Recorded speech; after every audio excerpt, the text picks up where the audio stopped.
ఆయన చేతకాక పట్టుకున్నాడా? ఆయన శ్మశానంలో ఎందుకుంటాడో నీకు తెలీదా?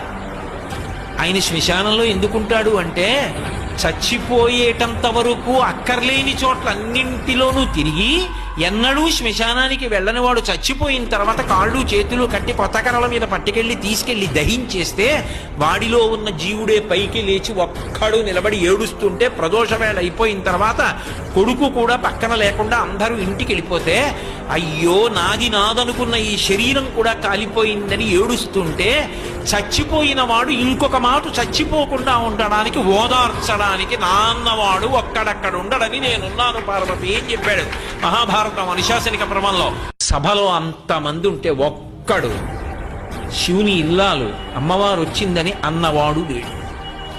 ఆవిడ లోపలికి వెళ్ళలేదు. వెళ్లకుండా తిన్నగా యజ్ఞశాల దగ్గరికి వెళ్ళి దక్ష ప్రజాపతి దగ్గర నించుని